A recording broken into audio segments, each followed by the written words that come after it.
Pare, Parenting and Relationship Enhancement. Blessed weekend po mga kapatid. Ito po muli ang programang Pare or Parenting and Relationship Enhancement. Ang programang dinisenyo para sa mga tatay. At syempre lagi nating sinasabi na hindi naman to eksklusibo para sa mga tatay. Dinisenyo para sa mga tatay pero hindi eksklusibo. Kaya kung mga misis, welcome po mga anak, welcome na welcome. Kung kayo po ay may asawa, nagpaplano mag-anak, welcome kayo. Kung kayo po ay wala pang balak mag-asawa, syempre welcome pa rin dahil of course itong mga bagay na ito ay umaapekto din naman sa ating buhay. At kasama po natin sa ating programa syempre ang ating mga paring Pastor Mark. Blessed weekend, blessed weekend paring Jebo, blessed weekend paring Alison, and blessed weekend sa inyong lahat. Okay, at dahil nabanggit na paring Alison, blessed weekend sa iyo. Isang mapagpalang araw po sa bawat isa at nais ko lamang po mabilis i-congratulate ang mabuhay ang bagong kasal sina Derbs and Brenda. Congratulations sa inyong dalawa. Congratulations. Oo, Derbs, congrats, Brenda. Grabe yun. Kahit di namin yung kilala. Congratulations sa inyo. Yeah. Congratulations. Naway patuloy na maging matiwasay at matagumpay ang inyong pagsasama. Yan. Kalain mo yun ha. Hindi kami naka-attend pero ito, bumabati kami at nagpapahayag ng aming congratulations sa inyo. Ganong kalakas si paring Alison sa amin. Kahit na siya lang yung nandun, pati kami nadamay na. Ayan. So, ngayon po ay napakaganda ng ating pag-uusapan kasi ito po ay nakasentro sa identity ng isang lalaki. No? Alam mo, ito ang isang medyo confusing sa marami kasi pag pinag-usapan sino ang tunay na lalaki, ano ang katangian ng isang tunay na lalaki, mapapansin mo na yung ibibigay sa yung definition ng kultura is very different from kung ano yung sinasabi ng Bible. Yeah.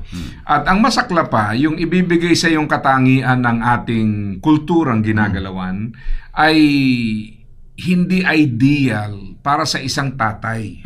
Kumbaga, ito ang template ng tunay na lalaki, sabi ng kultura, pero yung template na yon ay very different. In fact, hindi dapat para sa isang tatay. So imagine mo, palalakihin mo yung anak, kailangan lagi kang tama, matapang ka, mang-away ka, kailangan ikaw ay matatag, matibay. Tapos pag naging tatay na, hanapan mo ng iba na dapat ganito siya, nakakaunawa siya, marunong siyang makinig, marunong siyang umintindi, may compassion. O paano ngayon yun? Sinanay mo sa kabilang banda na iba ang template. Tapos ine-expect mo na dahil nag-asawa, naging tatay, biglang iibahin mo. Ay syempre, hindi naman ganun yun. You train them early on. And whatever training na binigay mo sa kanila ay hindi mo maaasahan na instantly and easily they can change it para lang dahil nagbago lang ng status. Kaya kailangan makita natin seamless ika nga. Kung ano yung template ng tunay na lalaki should also be the same template pag naging asawa na siya, mister, at paging tatay na siya. Di ba? Yun ang dapat Kaya lang nga, balik-baliktad. At ang problema sa mundong ginagalawa natin, may marami kang boses na maririnig, no? Iba-iba. Minsan nga naririnig natin sa mga parents, for example, pag yung anak nila ay halimbawa na bully sa eskwelahan, suntukin mo rin. Tapos yan, pag nag-asawa na, di ang nangyari ngayon, sinuntok nga yung asawa. So parang hindi mo madaling na ma-unlearn, di ba? Kasi kumbaga, winire mo siya that way. Tapos i-expect mo na pagdating sa married life, turn off mo itong ganito and this is now the new standard. Hindi ganun kasimple na parang basta nag-decide ka ngayon, tanggal ka agad lalo na pag-usapan natin last time yung about wounds and we said nga na yung healing is a journey. Ang problema, idagdag mo pa itong kultura na isa pang delikadong elemento sa parenting at saka sa pamumuhay bilang isang lalaki, iba yung toxic masculinity ang pinopromote. Kaya ang problema diyan, yan ang paano mo i-deal ngayon yan. So, kung titingnan natin, ako na-appreciate ko tong topic na to kasi pinag-uusapan natin yung parenting. Last time we talked about wounds, nakakaapekto sa pagiging magulang. And now, ito naman, idadagdag mo itong template ng kultura na isa pa sa mga culprit kung bakit ang sama-sama ng parenting, no, at saka yung concept nga ng manhood sirang-sira din, no. By the way, ang problem po kasi sa culture ganito, ang culture is something we acquire and something we pass on. So ibig sabihin, hindi ito isang bagay lang na sa'yo lang aapekto. Most likely, kung meron kang toxic concept ng masculinity, you also pass it on. Yeah.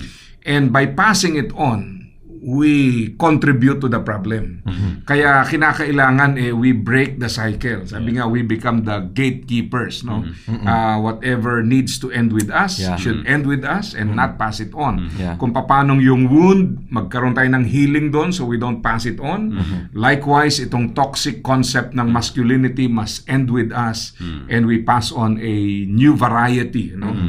New and improved version of yung manhood, no, concept ng manhood that we need to pass on to the next generation. So, pag-usapan natin, sinasabi nga natin na before becoming a good father, a man must know who he is. Yeah. So, ngayon, sa mundo na napakaraming boses na nadidinig, no, ay ang hirap malaman.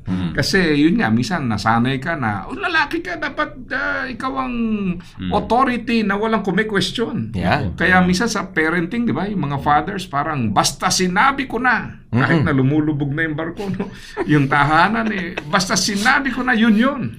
O kaya, basta gawin niya yung sinabi ko, wag yung ginagawa ko. Ayan pa, isang toxic din yan, di ba? Wag yung sinasabi ko, wag yung ginagawa ko, kundi yung sinabi ko, yun ang inyong gawin. Kaya hindi natin napapansin by allowing these things. Talagang ang laki-laki ng problema na nakikreate natin. So, umpisahan muna natin. I-tone down muna natin. Let's go to the very root of all these things. Ano ba talaga ang dapat identity ng isang lalaki? Saan ba dapat niya ibase ito? Let's calibrate the compass, so to speak. Saan ba natin dapat itutok yung ating sarili pagdating sa pag-navigate sa napakaraming boses na nadidinig, no, na sa paligid. So things can come from your past, from your culture, from your environment, no, even from your parents, no, na maaaring yun ang gusto nilang, lalaki ka, dapat ganito ka. So saan tayo magsisimula? Dapat magsimula tayo, paring Jebo, paring Mark, sa salita ng Diyos. Yun ang ating moral compass. Kasi without which ay lahat relative. Kailangan meron tayong parang measuring rod na absolute truth. At matatagpuan lamang natin yan mula sa salita ng Diyos. Kaya manaka-naka we cite, no, we recite God's word, we inform our listeners through the word of God, sapagkat ito yung magre-realign sa atin. Kung medyo nalilihis tayo ng landas, kasama na tayong tatlo doon, ang salita ng Diyos ang siyang magbabalik sa atin ulit sa hulog. Kaya kung minsan siya sabi natin, wala ka sa hulog Parang gano'n. Kasi nga nawawala talaga sa hulog, kaya ang salita ng Diyos ang magbabalik sa atin doon. Kaya kapag nakita natin yon, then maybe I can insert yung salitang integrity. Sapagkat sa integrity kasi, kapag naunawaan natin ang kahulugan nito, ay in whatever instances or situations, hindi magbabago ang ating pananaw, hindi magbabago ang ating pasya. Kung ano yung tama, kung ano yung nararapat, ay yun ang ating pinapakita. Yun ang nakikita ng mga tao. Hindi kung yung parang buhay natin sa loob ng tahanan ay iba sa buhay natin o pinapakita nating buhay sa labas naman ng tahanan. Dapat synchronize siya. Dapat parehas lamang siya. So yun siguro ang una kong nais banggitin para sa atin pong lahat, na ang salita ng Diyos ang absolute truth na kailangan nating tanganan, at ang salitang integrity na ibig sabihin ang ating pamumuhay sa loob at labas ng tahanan kailangan parehas. At yun din po ang tutularan ng ating anak. Binanggit po yung dalawang salitang mahalaga po kanina kanina, may ina-acquire po tayo in a daily basis at meron din po tayong pinapasa consciously or unconsciously sa ating mga anak. So mahalaga po dito, kailangan conscious po tayo sa ating pong pinapasa. Sabi nga nila, mas nahuhuli daw, nakokot yung action than the words. Kung minsan, di ba, ang dami natin sinasabing tinuturo, pero yung pagkilos natin hindi tumatalima doon sa ating sinasabi o tinuturo. Kaya mas mahalaga na makita na ang ating action ay tama o angkop doon sa ating sinasabi.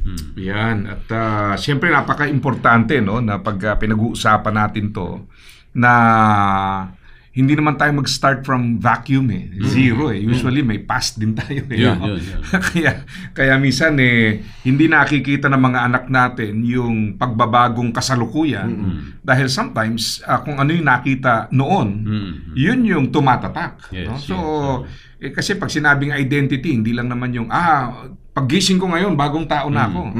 Usually they see the past lalo na kung malalaki na yung mga anak, nakikita nila yung dati. No? And sometimes, hindi nila ma-dissociate yung nakaraan sa kasalukuyan. So, paano natin gagawin yan, paring Pastor Mark? Ano bang way? Konektado yan dun sa last episode natin. Di ba? Na, kasi yung identity natin, meron tayong nakaraan, meron tayong kasalukuyan, meron tayong hinaharap. So, yung kasalukuyan natin ay produkto ng ating nakaraan. So, konektado yun sa last episode natin. Kasi nakaraan natin, meron tayong mga wounds. Diba? Meron tayong mga bagay na dinaanan na, of course, hindi ideals, hindi siya perfect, pero may dahilan ng Diyos kung bakit dinaanan natin yun. Kaya nga pinag-usapan natin last episode natin, huwag dapat natin sisihin yung ating mga magulang. Kailangan tanggapin natin na yun ang nakaraan natin na nilaan ng Diyos. Kasi yung mga nakaraan natin, dalawa yan. One is yung desisyon na ginawa ng magulang natin para sa atin. At pangalawa, yung desisyon mismo natin. So, both can damage or contribute to your identity. Based nga dapat sa salita ng Diyos, di ba? Sinabi nga ni paring Allison.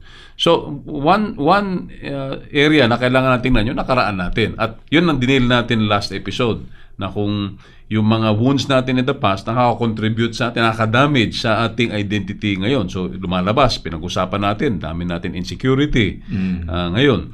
At dahil doon, kailangan i-deal natin yon at nilay down natin yung paraan, di ba? Kung paano natin ma-deal yung ating insecurities. Review lang tayo, di ba? Kung hindi po kayo nakapanood ng episode last week, unang-una, kailangan i-identify mo, i-own mo yung wound mo. Yung wound. And then pangalawa, you need to forgive, di ba? Forgive the person who caused you that wound. Most likely, it's your father, it's your mother. And then third, kailangan you find inner victory. You need to renew your mind, di ba? Kailangan tanggalin mo yung false identity mo, you embrace your new identity. And then fourth, you walk together in a community or in accountability. Now once you are able to go through that, di ba, nalakpasan mo yun, of course, process yun. Hindi naman dahil ginawa mo yun, healed ka na. It takes a lot of time, but consciously, kung gagawin mo siya, by God's grace, you will find healing. So ngayon, mag-start ka ngayon, di ba? How do I now find my new identity? So, yung binanggit ni paring Allison, yun ang importante, yung salita ng Diyos. Actually, may tatlong bagay yan Yung tinatawag natin na values, and then the choices that we make, and then the friends that we keep. Kasi yun ang kasalukuyan So, kailangan i-evaluate mo, ano ba ang values mo ngayon? Yung values mo ba ay naaayon sa salita ng Diyos o hindi? Kasi maaaring yung values mo, pinasa ng, again, konektado sa past mo, pinasa ng magulang mo sa iyo Pero ang tanong, tama ba siya? And sometimes you need to come to the realization na may mga pinasa sa ating yung mga magulang natin na mali At hindi naman dahil sinasabi mong mali siya, ay sinasabi mo hindi mo na mahal yung mga magulang mo. But you need to recognize that. I-compare mo sa salita ng Diyos, tama ba itong pinasa sa akin? Kung mali, kailangan i-reject natin yun. Kung tama, praise God. But basically, yun yung ating values, di ba? So kailangan embrace natin ang mga values. Halimbawa ay living let's say a holy life. Di ba? Gusto mo magbuhay ng banal. Gusto mong piliin yung righteous living. Pipiliin mo yung tama versus mali. You live a life of integrity. Lahat yun ay nasa salita ng Diyos. So, kailangan you identify certain values sa buhay mo that will determine who you are. Di ba? That will determine who you are. Tapos, yun ang gagawin natin. And then second, yung choices. Ano yung mga pipiliin mong choices magmula ngayon, di ba? What choice will you make? And then thirdly, yung mga kaibigan mo. Kasi importante yun eh. Tama. Kung yung mga kaibigan na kasama mo ay hindi sumasang-ayon sa values mo, then it's, you need to make a decision. Makikisama pa ba ako sa kanila? Yeah. O should I, di naman totally reject them. Pero the idea is there's certain people that you keep as close friends eh. At yun yung mga people na kailangan na samahan mo ng madalas. Ngayon, yung mga iba na mga kaibigan mo na hindi naman nag-asangayon sa values mo, yes, you can still be with them, pero hindi gaano kadalas. Kasi let's face it, diba? They will affect, diba, yung ating values, yung ating choices.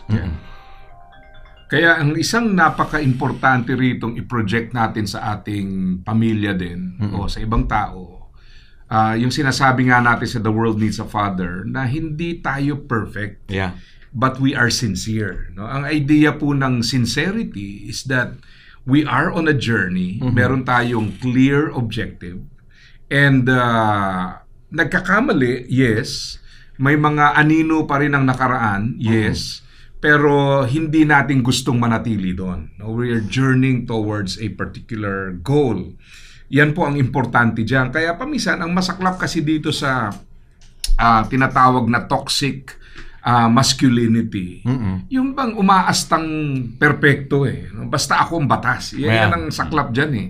Na para bang dinedenay mo yung possibility ng weakness, tinatago natin yung weakness. Yan ang problem dyan sa ganyang kaisipan na para bang pinangangatawanan mo ang isang bagay na hindi tama at nagpo-project ka ng isang imahe na tigasin, ika nga, pero hindi naman nag-o-open ng vulnerability.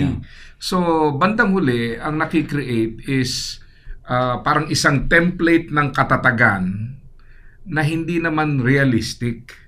Alam naman natin pare-parehas, no? Kaya napakahalaga talaga na pinag-uusapan to dahil yan ang nakapaligid eh. And sometimes, no, parang kung tutuusin, parang sabihin ng iba, simple lang naman pala. Pero actually hindi. Ang dami nating nakikita na ito babalik at babalik dito. Yung bakit siya ganon? Pinangatawanan ng isang bagay na hindi tama kasi nasabi ko na. Yan. Kahit mali, basta nasabi na, kahit mali, ba't hindi mo i-undo? Bakit hindi mo tanggapin na nagkamali ka sa sinabi mo and then baguhin? Hindi magawa eh. Kasi nga nandun na yung kaisipan na basta nasabi ko na. Yun na yun. Kaya ang saklap-saklap, no? And then pangalawa, yung template ng kultura na para bang ako ang batas, huwag nang kine-question. Hindi ho ganun ang gusto nating i-project dito sa ating pinag-aaralan dahil nga ang gusto nating i-open up dito is that there is accountability. So therefore, we welcome itong mga pagtutuwid, pagpupuna sa ating buhay. And we journey together as a family. Kasi yan naman yun eh. Ang hirap mag-impose ng accountability kung walang openness, no, para isilipin ang ating buhay para doon. Kaya kinakailangan po talaga na ito'y mapag-usapan. Kasi alam mo talagang sa ibang mga tahanan parang ang konsepto nila. In fact, pati nga yung Bible verse na mga babae ay magpasakop, naging it was weaponized, no? At ginagamit ngayon to promote toxic masculinity. Basta tumahimik ka diyan. Yan. Tapos pakinggan mo lang 'to. Pero again,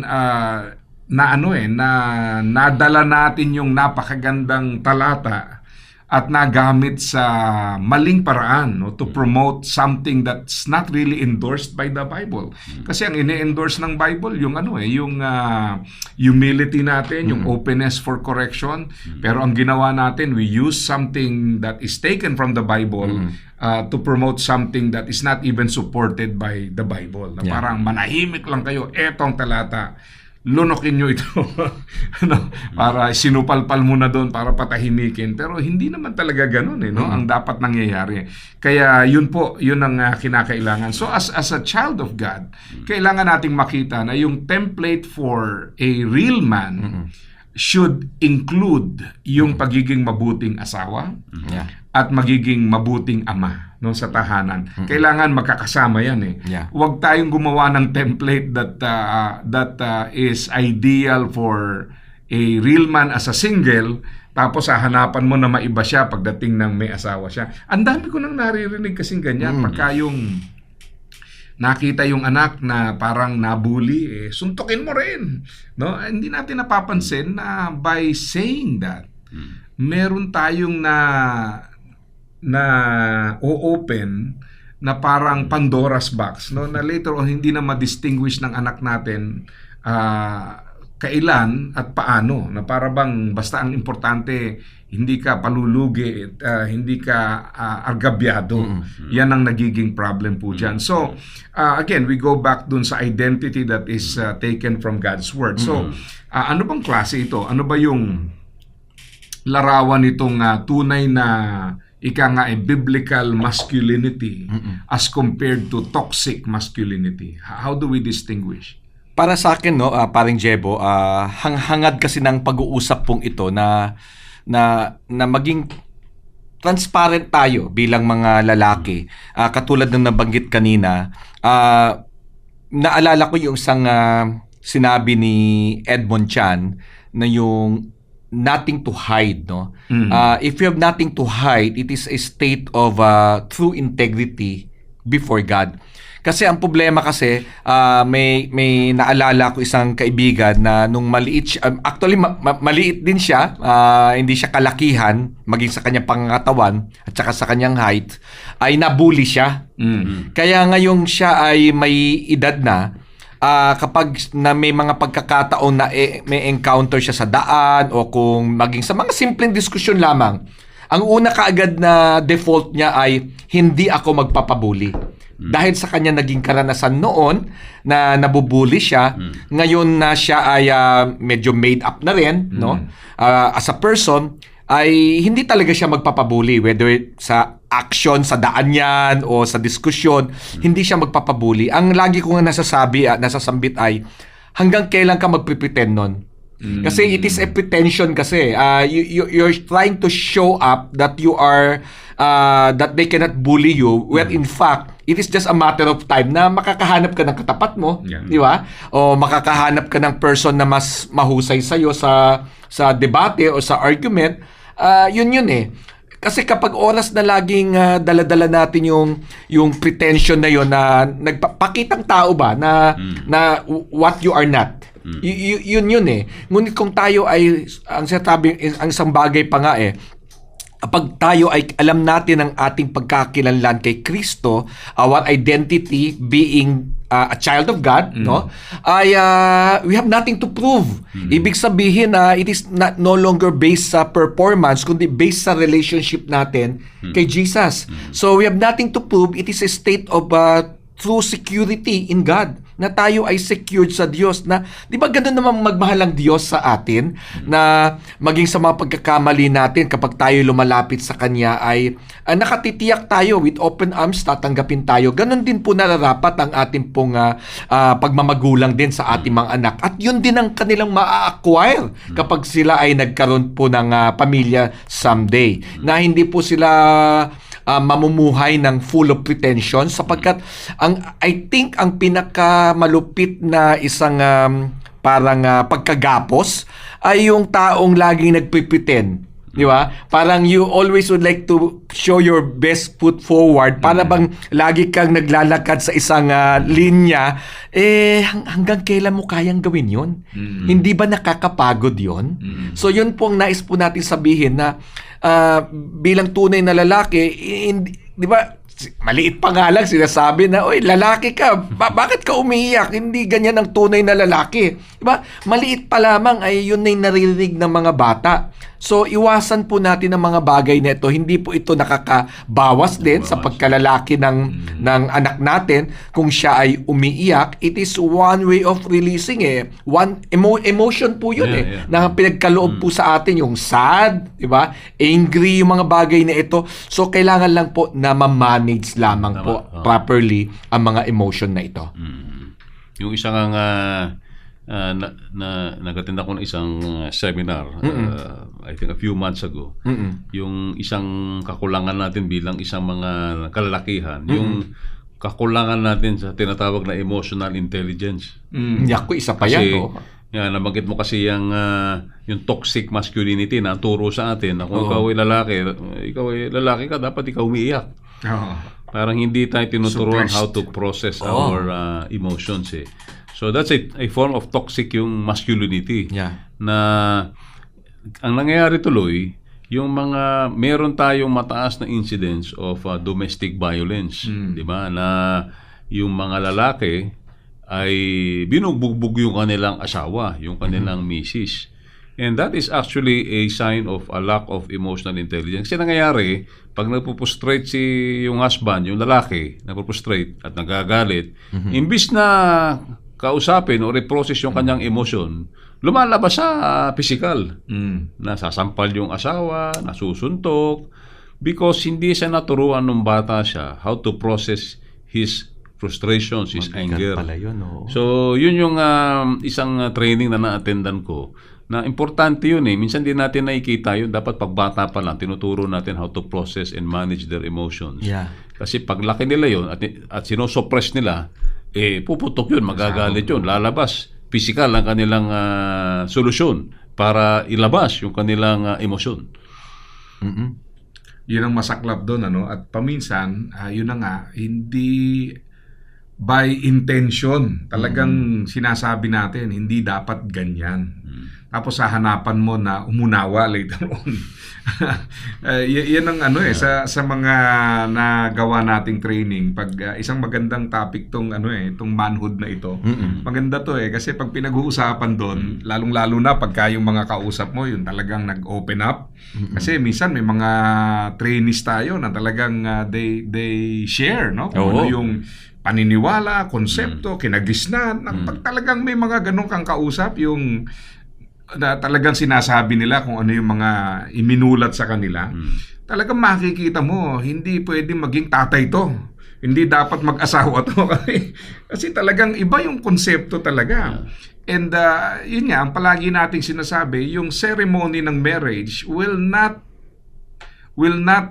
turn off itong years of being trained this way. Na parang nakasal lang, parang biglang isang desisyon lang, tanggal lahat yun. Hindi ganun kasimple. Kasi malalim ang ugat Yun lang ang habit o kinasanayan mo. Ang hirap nang i-unlearn.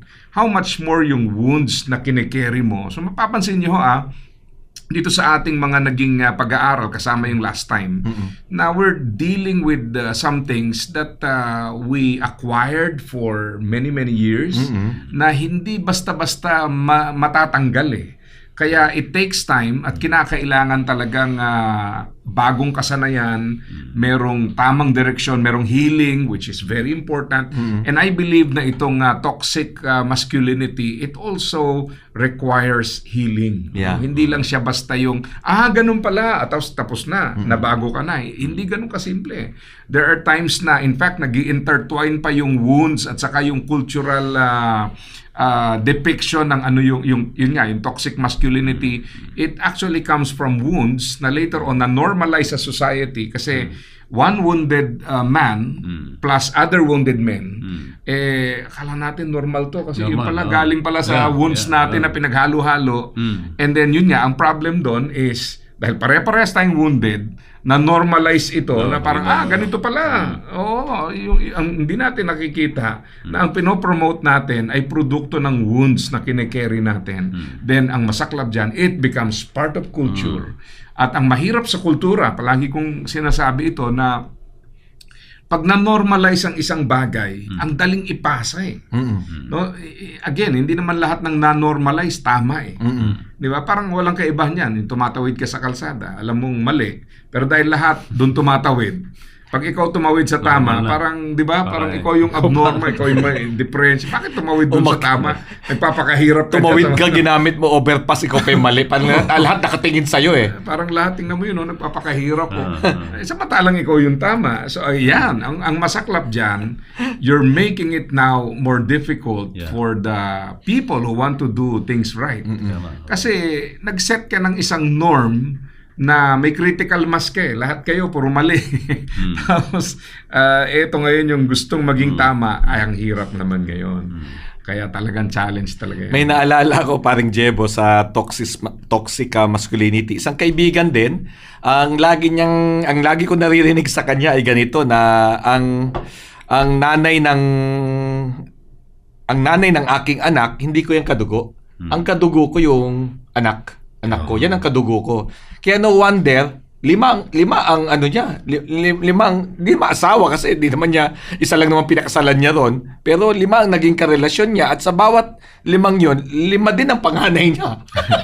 Dumami ang panganay. Oo, kasi yung nga yung maling pananaw, maling paniniwala, yun yung nakalakihan niya at yun mismo ang ginawa niya. Ang malupit pa dito, naalala ko binabagit ni paring Jebo kanina yung tungkol sa pagno-normalize ng society, ng ating kultura, pinapalakpakan pa siya. Yun. Nung mga kaibigan na, grabe naman to, playboy naman to, galing, Lodi, galing naman nito. Nalulusutan mo lahat ng yon, ang galing mo naman, kahit ito lang, ganito lang sweldo mo. Ano masasabi nung iniwanan mong pangalawa? Okay lang. Alam naman niya, hindi ko naman siya kadugo, basta yung bata, magsustento ko. So, ibig sabihin, pinapalakpakan siya, lalo nawiwili, ginagawa niya lalo. Ang masaklap, yung babaeng pumatol, pag tinanong, ba't ka pumatol? Kasi sa kanya, parang, normal naman to eh. Oh. Di ba? Ganun talaga eh. May mga lalaking ganyan. Wala tayong magagawa. So, mapapansin mo, alam naman niya na may asawa, may pamilya. Bakit ka sumama? Pang-5 ka na pala. Di ba? Kasi nga, dahil na-normalize na, parang wala nang shame, parang wala nang dalawang pag-iisip, hindi ka na mag-iisip. Tanggap naman to eh. Actually, kung hindi naman na-normalize yun, teka lang, bakit ko papatulan to? Di ba? Bakit ako papasok sa ganito? Kaya lang nga, yun na nga, compounded na yung issue, tuloy, pati yung hindi dapat, naging parang normal na, acceptable, so wala nang hiya. Nangyari ngayon, dahil tanggap, papasok ka sa ganun. Ang masaklap niyan, yung magiging, sabi mo pa nga, mga panganay, no? Puro panganay. Ang masaklap doon, yun ang kagigisnan niya. At siyempre sa kanya, dahil yun ang normal din sa kanya, and most likely, ganun din ang kalalabasan. Ayaw natin, dapat, hindi dapat. Kaya lang, pag yun nga din ang naging normal sa'yo, parang walang inhibition eh. Yun ang definition. Ang definition na lang tunay na lalaki. Oo, yun na yung tunay na lalaki. Ang masaklap doon, yan ang definition mo ng tunay na lalaki. Kung babae yung anak, ang hahanapin mo, ay ito ang ganito ang template. Ayun na talaga. Kaya, naku, napakahirap talaga, no? Kasi parang, simpleng pagkakamali na naging natural o normal sa paningin. At ang masaklap, yun na yung kagigisnan. Kaya yung sinasabi natin kanina, gagawin mo yung tama, ikaw ngayong katawa-tawa rito. Isa lang asawa mo, mahina ka, di ba? At tawag dito, pinaglilingkuran mo yung misis mo, under ka. Ikaw ngayon yung ginagawa ng mga kwento na, ay mahinang nilalang ito. Isa lang ang asawa. Walang diskarte ito. Ba, ikaw ngayon yung nagmumukhang parang, bakit may mali ba sa akin? Samantalang ikaw dapat yung template. But again, baliktad. So ganyan eh. Imagine mo yung epekto niyan sa mga bata na they're trying to navigate itong ang morality na ito. So without proper guidance, no, wala silang mahanap na ehemplo. Ang masaklap nito, pag tumingin ka sa mga napapanood sa TV, yan din ang tema. Pagka tiningnan mo ang kahit nga yung mga palabas ng mga bata, yan na rin ang yan na rin ang normal eh. Pag humanap ka sa sinong tutularan mo sa lipunan, yung mga sikat, kilala, ganun din ang buhay. Ano naman ngayon? So kung actually sa totoo lang uhaw na uhaw ang mundo sa tamang modelo. Yeah. Yan ang reality niyan. Uhaw, walang makita Walang makita. And karamihan naman nasa ang kinagigisnan hindi yung mga nasa tama Ang kinagigisnan mong mundo ay puro ganoon. So ngayon, talagang kung wala kang mapupuntahang lugar na iba yung normal, no? Iba yung template ng tama, then para sa'yo parang doon ka isinilang sa ganon, yun ang natural, yun ang normal, yun ang gagawin, yun ang there's nothing wrong. Sabi nga, yun ang kinakailangan nating ayusin. Kaya nga yung toxic masculinity, it's all about power. So whether yung definition ng power is accumulation of wealth, di ba? So you're using it to advance yung ano mo, kung ano man yung mga hinahangad mo, di ba? Kung just to take advantage of a person or a people. O kaya naman kung ang power sa iyo is title or position, ginagamit mo yon. Yung mga sinasabi naman ng iba, hindi, gwapo ako lapitin ako kasi sila yung lumalapit sa akin. So ang power sa iyo is beauty, no? So whatever it may be, yun yung toxic masculinity. Kung ano yung power na meron ka, yun ang ginagamit mo. Kung gusto mo gamitin yung strength mo, di ba? To overpower or manhandle another person, yun. That's the power that you have. But yung totoong biblical masculinity is about purpose daw. Yung purpose is, ano ba yung purpose natin bilang lalaki, bilang human being? It's actually to represent God representation of who God is, di ba? So isa nga sa philosophy namin sa youth ministry, yung SAM, yung Philippine Student Alliance Movement, naalala ko meron kaming acronym, yung HEED, no? That humanity exists to express deity. Ibig sabihin, we humans were created, ang purpose ng God is to represent who He is. So maybe next time when we mention about God is love, we don't just mention or give a quotable quote that God is love, but actually it must be evident in us na makita sa ating buhay that we are a person, no, a man, a loving father, a loving person to his community. So ganun po yun, kasi kuminsan paring Mark, parang alam mo kuminsan sa simbahan, no, sad to say, parang doon natin mas malimit naririnig ang mga bagay nito, pero kuminsan during the meeting meron bang ganun sa inyo? Minsan mga sa meeting, di ba, kuminsan doon medyo mas mainit pa yung discussion or over a social media, di ba? So dapat makita yon na we don't only mention about the character of who God is, pero it is also seen and observed sa buhay natin.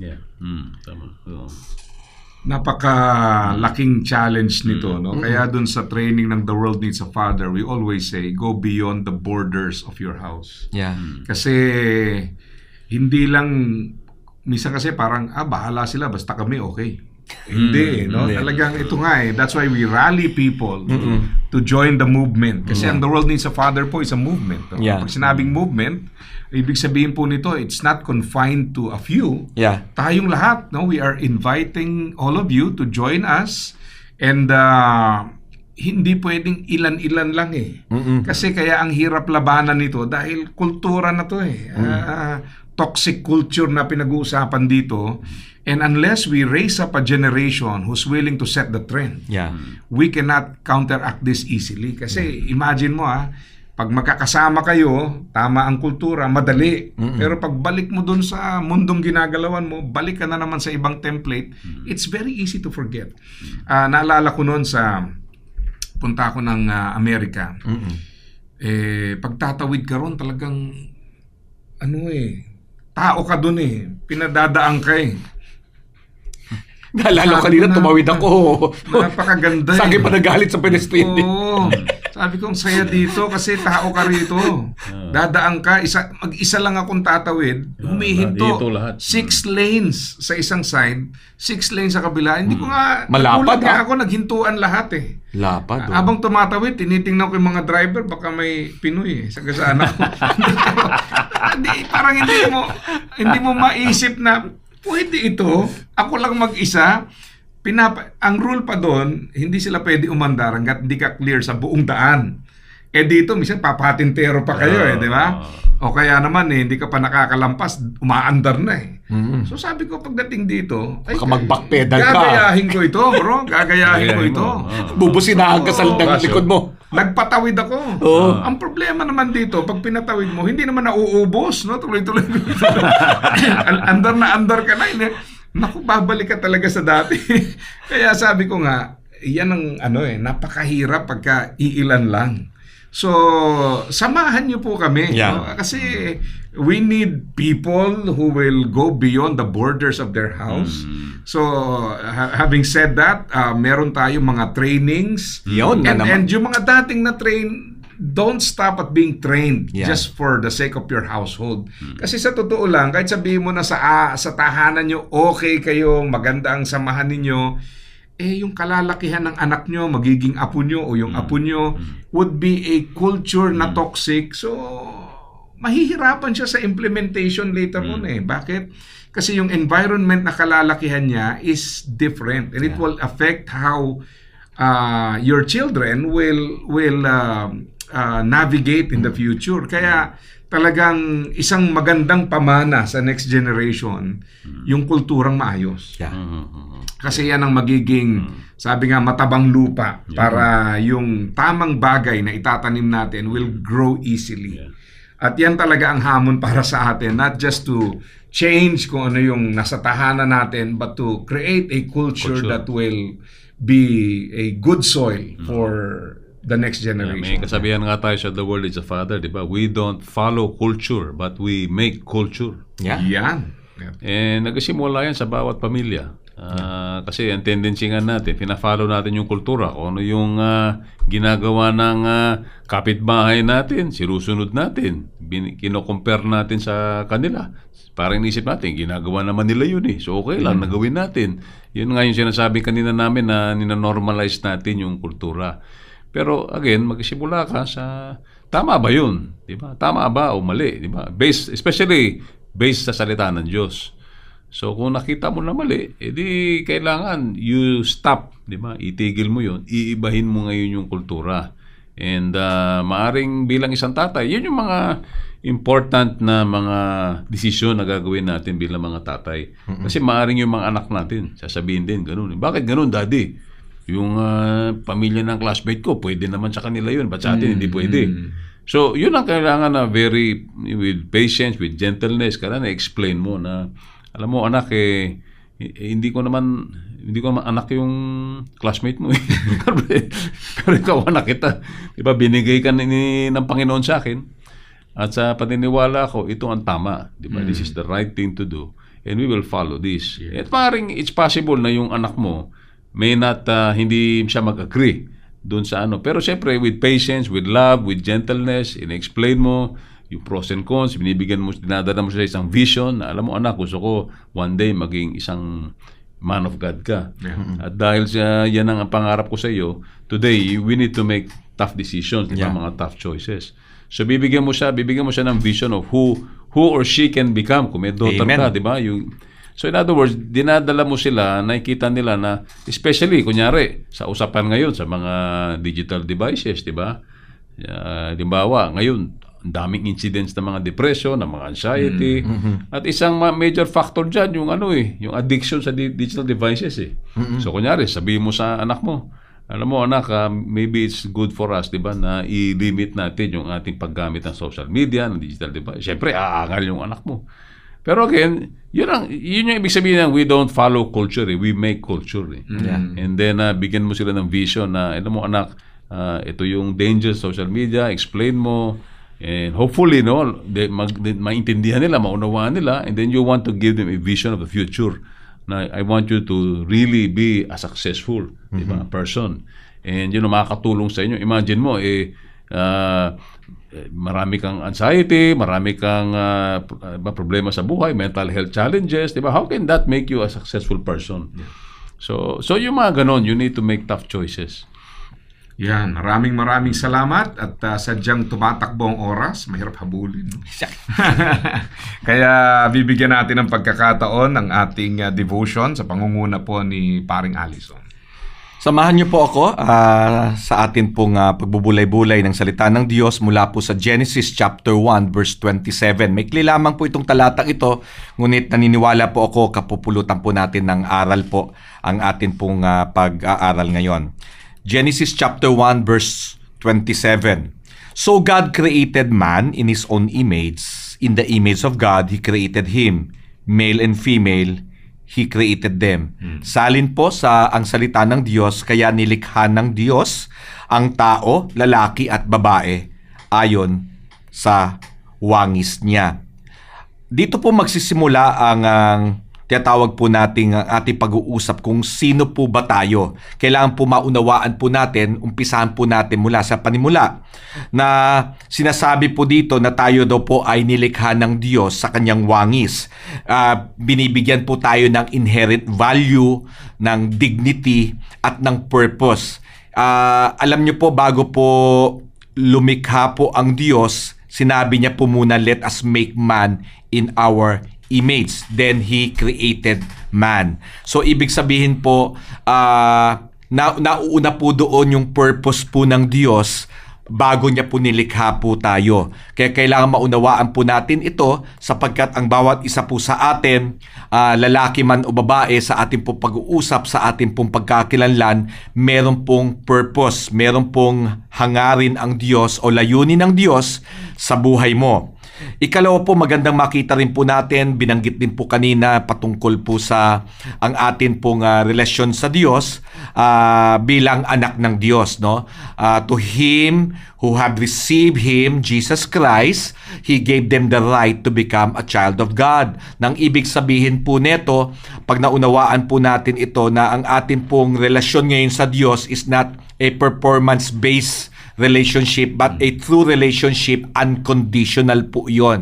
Sa lahat po ng mga magulang, nauunawaan po natin ang kahalagahan at ang kahulugan po nito sa atin po mga anak, na pagtipong nakabasag dyan ng flower vase mo o merong nagawang pagsisinungaling sa'yo, hindi mo naman itinatatwanan bilang anak mo, kundi nananatili pa rin po yung relasyon na yon sa iyong anak. Bagamat may mga parusa marahil, may pagtatama, ngunit yung relasyon na yon ay hindi na po magbabago. Yung po sa ganung bagay natin po nakikita ang atin pong pagkakakilanlan sa Diyos bilang tayo'y nilikha sa wangis po niya. Siguro panghuli na lamang po, magandang makita rin po natin ng ating pagkakakilanlan ay isang dahil po sa ating pakikipagniig, pakikisama kay Kristo bilang bagong nilalang. Maganda pong makita ito sapagkat sa bawat yugto po ng ating buhay ay meron po tayong mga tinatawag natin mga hang-ups, kasalanan na gawa, pagkukulang. Ito po yung magpapanumbalik po ng atin pong ugnayan sa Kanya. Na kapag tayo po ay nakipagniig kay Kristo, tinanggap po natin Siya bilang sariling Diyos at tagapagligtas ng ating buhay. Siya na po yung Panginoon, Siya na po yung nasusunod sa atin.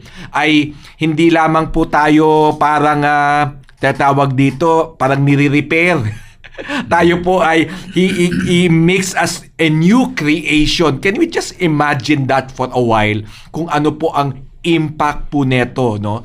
Na ang dating buhay daw ay wala na, behold, bagong buhay ang Siyang ipinagkaloob po sa atin. Napakasarap isipin, napakagandang alalahanin ang katotohanan ito, na ang ating pong nakaraan ay wala na, bago na po ngayon. And that's why we're not defined by our past. Hindi po ito magdi-define sa atin, kundi ang magdi-define sa atin ang salita ng Diyos, kung sino po tayo ngayon bilang tunay na pagkakilanlan na kay Kristo. Nawa po ay tangadan po natin ito. Huwag po natin kalimutan, sapagkat lubha pong napakahalaga ito. Sa bawat araw na tayo po ay nagigising, alalahanin natin kung gaano kaimportante po ito. Ng ating pong identity ngayon ay na kay Kristo, sapagkat ginawa po tayo sa wangis po niya. sa wangis ng Diyos at gayon din po may layunin ng Diyos sa bawat paglilikha sa bawat isa sa atin. Huwag mong sayangin ang bawat sandali. Gamitin natin ito ng may kabuluhan sapagkat ang Diyos ay nalulugod tuwing tayo ay lumalakad sa layunin niya. Yan, napakaganda po at nawa maging encouragement sa atin ito na una sa ating sarili, Amen. makita natin na may pag-asa ng Yes. pagbabago. Amen. Pangalawa, dahil ito'y gawa ng Diyos, na kung tayo man ay nadidiscourage sa nakikita natin sa takbo ng mundo, sa kultura, there is hope because of Jesus. Amen. Yan ang pinakamahalaga. Yeah. Kaya nawa ang ating mga pag-aaral, bagamat marami tayong tinatalakay na mga kahinaan, kapalpakan, it points us to yung source ng pagbabago, ang Panginoon. Amen. And itong mga brokenness na ito sa paligid natin will make us hunger for God's Word and for the Lord to work in our lives. Yan talaga yan. At yan po ang ating pag-aaral sa pagkakataong ito. At sa ngalan po ng ating mga paring Pastor Mark at paring Allison ko, ito pong inyong lingkod, paring Jebo Bansuelo, pagpalain tayo ng ating Panginoon. Pare, Parenting and Relationship Enhancement.